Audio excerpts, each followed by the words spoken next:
I'm 37 now, and life looks a lot different than it did a few years back. I'm currently married to Larry, who was once the other man in my life when I was still married to my first husband. We've officially been together for 5 years, married for 4. It's weird how life takes these turns, isn't it? Let's backtrack to the beginning. I met my ex-husband in college, and we got married young. He was always the hardworking type, ambitious and dedicated, which I admired so much about him. But as his career took off, it demanded more and more of his time. Our home life suffered, especially our intimacy. He was great in many ways, helpful around the house, made sure to carve out time for monthly dates, but emotionally and physically I felt neglected. Enter Larry. I met him when I was 31 at a friend's party. He was charismatic, charming, and really seemed to understand me. He made me feel seen and heard in ways I hadn't experienced in years. We started off as friends, but quickly our connection deepened, and 7 months later, we began an affair. I won't lie. It was exhilarating at first, filled with passion and the excitement of new love. But deep down, I knew the situation was complex and hurtful. Fast forward a bit, and my marriage couldn't withstand the secrecy. When my husband discovered the affair, I was faced with a hard choice. My feelings for Larry had grown so strong that when pushed to decide, I chose to leave my husband for him. We got a divorce, and not long after, Larry and I got married. The dream, however, started to show cracks pretty quickly. Our first 2 years were blissful, like living in a bubble. We were both working, using some of the settlement money I received from my divorce to enjoy life and solidify our bond. But then 2020 hit, and it hit hard. Larry's work dried up due to the pandemic, and suddenly I found myself as the main provider. Financial strain put a stress on us like never before.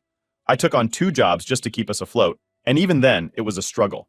We had to lean on my parents for support, something I never thought we'd need to do. The reality of our situation sank in further when we had to sell the house and car I got from my divorce settlement.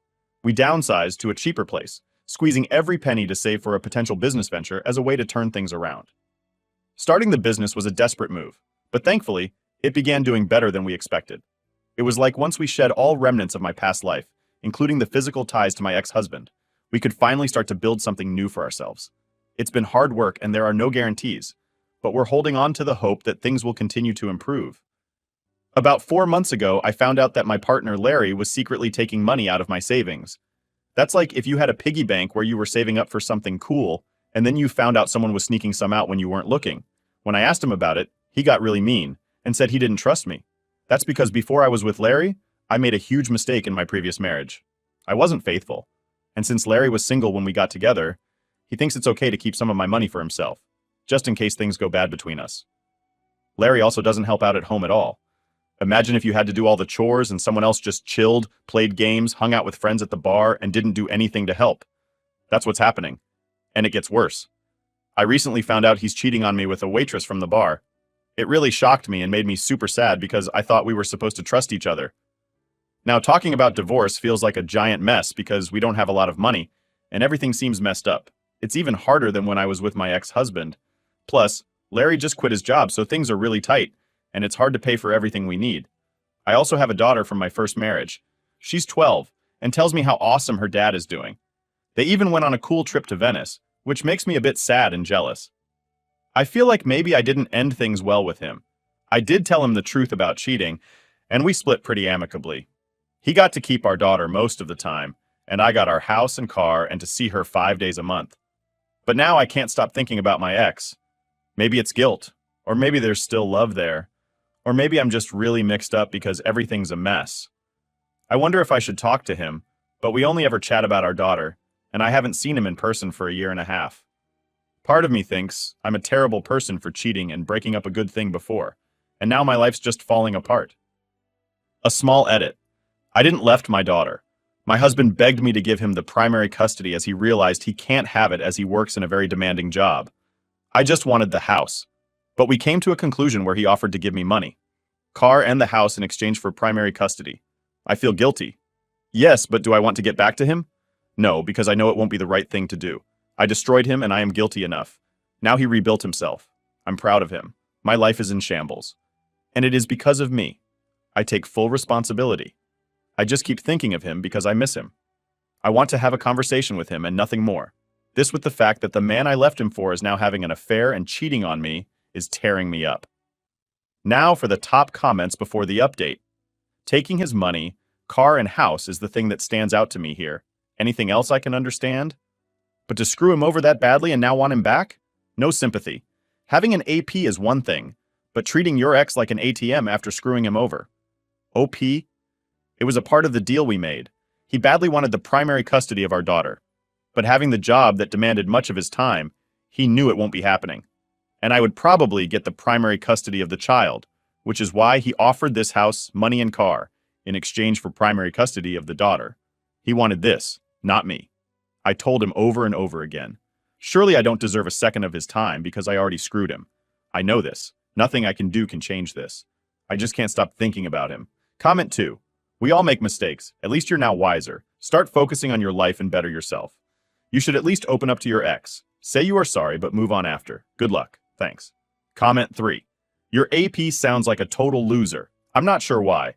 If you left your husband, who sounds like a much better person, why you can't bring yourself to leave this moocher of a man. I don't get why anyone willingly gets with a man or woman who plays video games as if it's a full-time job and does not have an actual paying full-time job. OP. He wasn't like this during the affair, and when we went legit, he was understanding, ambitious, and a confident person. He actually gave me the attention I craved for my ex, which is why I took the leap. It turned out to be something that essentially destroyed my life, my ex, his life, and my daughter's childhood as a whole. Comment 4. Maybe he was hiding these bad traits from you by being the single dependable. I'll do anything for you, guy. To me, he sounds toxic. You just really need to cut your losses and move on. Also, I didn't really want to get into this as it's harsh, but you traded your daughter in for assets, and now you don't have any of those either. Your parents sound like they may be able to get you back on your feet. If I were you, I'd move in with them and stay solo for a long, long while. Edit. I hope that you get the help that you need to get past this from friends, family, a therapist, or even just a real talk with yourself about how this isn't a good relationship to be in. Good luck moving forward. Comment 5. I mean, nobody ever seems to say this to the man when they end up becoming a weekend parent. Is it crap? Absolute glee. But there is rarely a moral outcry regardless of circumstance. It's just assumed by society that a mother has more value than a father. Opie already ducked X over beyond belief.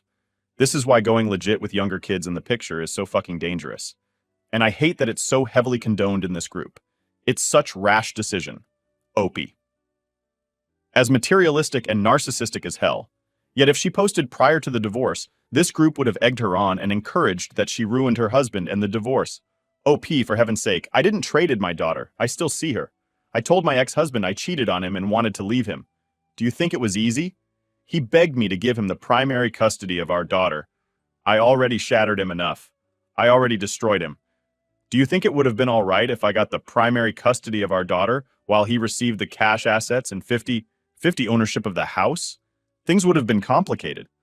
I didn't want to mention about our daughter in the post. I'm already a horrible person and I'm getting shredded by both the memes and comments. And then in real life, my life is in shambles. I'm working 2 jobs and basically paying Larry the money he spends on his AP. Do you think this is easy? That being said, I deserve it.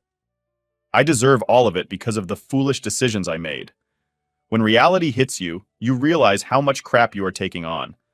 All the hell broke loose on me and it's awful. I realized I destroyed my ex-husband in all ways. About the trading I didn't trade. It was he who offered me the house, the car, in exchange for primary custody. He literally begged me for it. What? What have you done? If you were in my place, fight him in divorce for split custody, even after he begged you, even after he offered you, even after he promised not to tell our daughter anything about my cheating. I know what I did. It's way more tough for me than for you to say it. Even after everything, she is my daughter. I never gave up on her. I sure made foolish decisions that I'm getting punished for. Edit. Pardon my grammar errors. I'm not from US. I applaud you for admitting to your foolishness. Update 1. So a few months ago, I found out my husband Larry was sneaking money out of my savings. That's like if you had a secret stash of candy and someone secretly started taking pieces without asking. Pretty sneaky, right? I was upset, but it got even worse. Fast forward to last Thursday. I come home early from work because I wanted to surprise Larry with dinner. And guess what I find? Larry in our living room, but he's not alone. He's there with someone from his previous work, and it's not just any coworker. It's the assistant principal from the school where he used to works. And they were not just having a friendly chat. It was obvious they were way too close, sitting together on our couch like it was the most normal thing in the world. Larry saw me and wasn't even shocked. He just looked at me and said, "This is how things are now. You need to get used to it." Can you believe that? I felt like my heart stopped. I just stood there, not knowing what to say or do. That night, after Larry and his friend left, I called my best friend over because I really needed someone to talk to. We sat in my kitchen and I told her everything while trying not to cry into my ice cream. Then, she accidentally let it slip that a bunch of our friends knew about Larry's behavior. They thought I knew and was okay with it because, well, I had cheated in my past marriage. I felt so betrayed, like everyone was against me. Feeling like a detective in a mystery show, I decided to dig deeper into Larry's life. I found receipts and a lease for an apartment I never knew about. It turns out he's been renting a place across town under a fake name, and guess who's been staying there? The same assistant principal. It's like he had a whole secret life I didn't know about. Amid all this mess, my phone buzzed. It was my ex-husband, the father of my daughter. He was really concerned because our daughter overheard him talking about my situation and was upset. My heart sank. I hated the idea of her getting hurt by all this grown-up drama.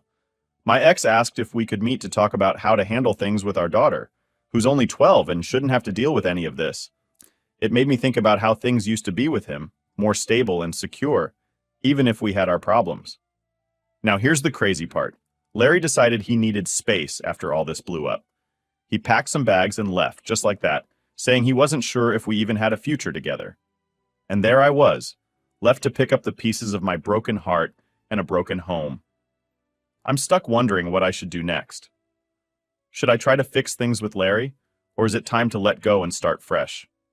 Maybe I should even talk to my ex more, not to get back together, but just to find some peace in all this chaos. One thing is clear, I need to focus on my daughter and make sure she's okay.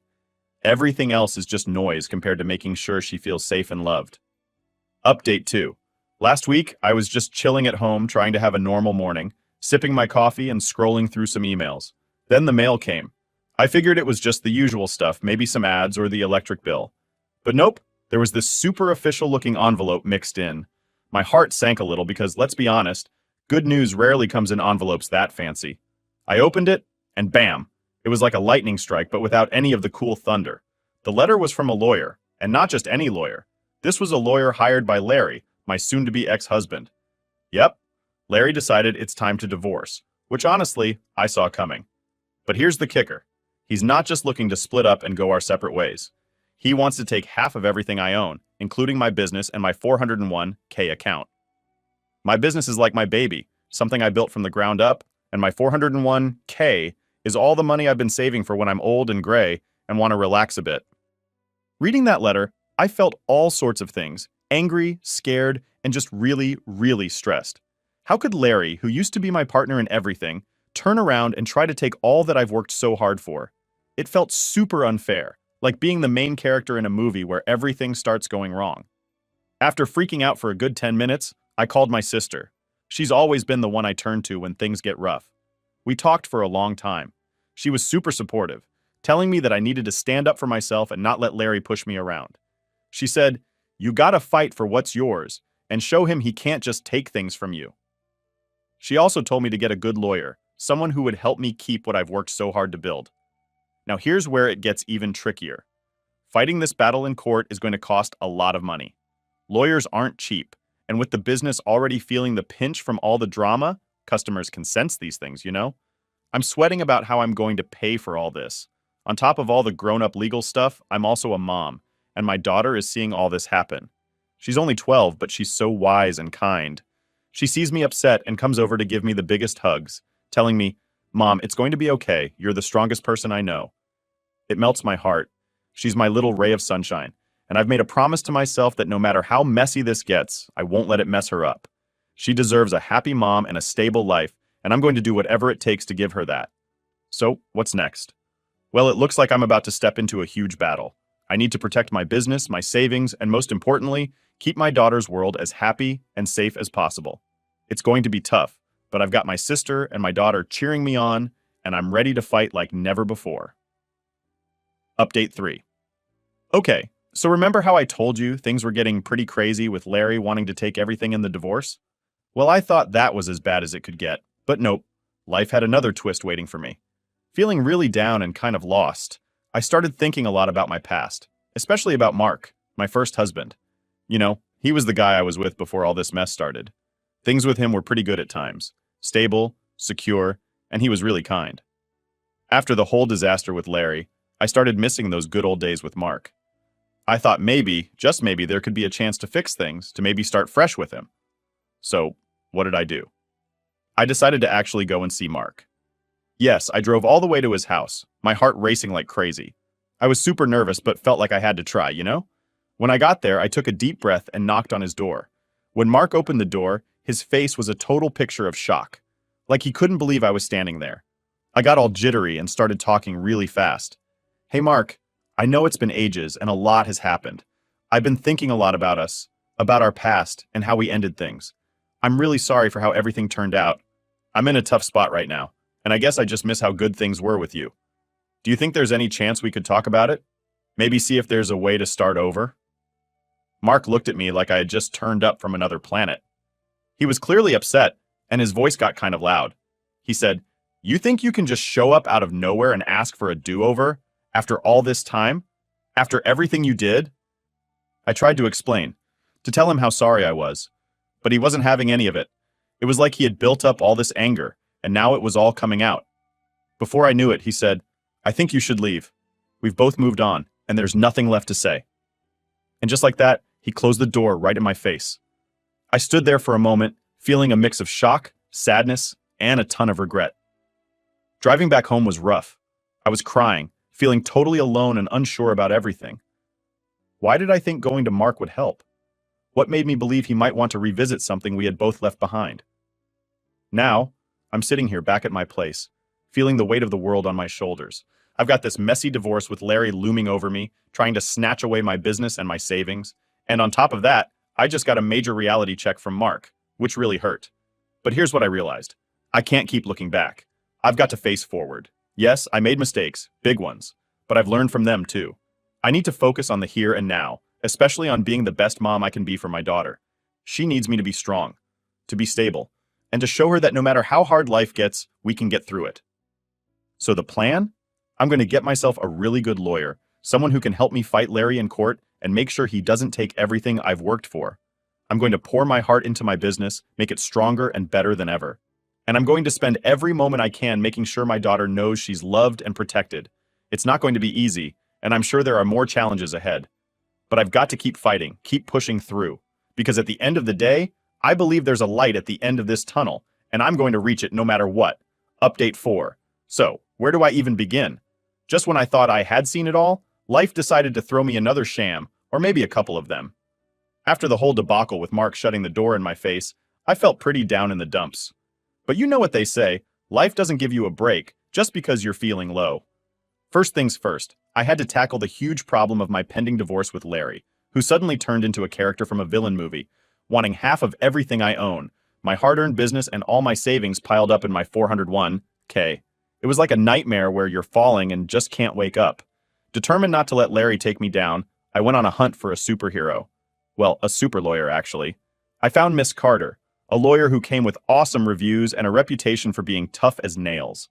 The first time I met her, I spilled everything. The love, the betrayal, the sneaky financial moves by Larry, and his outrageous demands. She listened to all of it with this intense focus, jotting down notes faster than I could talk. After I finished my long, sad tale, she looked up, her eyes sharp, and said firmly, "We're going to fight this, and we're going to win. You're not alone." It was the first time in weeks that I felt a glimmer of hope. We planned our battle strategy meticulously, marking out every step we'd take to safeguard my business and my future. While Miss Carter was gearing up for the legal battle, back at home, things were getting pretty emotional. My daughter, who's only 12, was at my home after I asked my Mark to take her for one day. She seemed to pick up on the stress vibes. She started doing these little things to cheer me up, like leaving cute notes on my pillow or drawing pictures of us holding hands, super happy.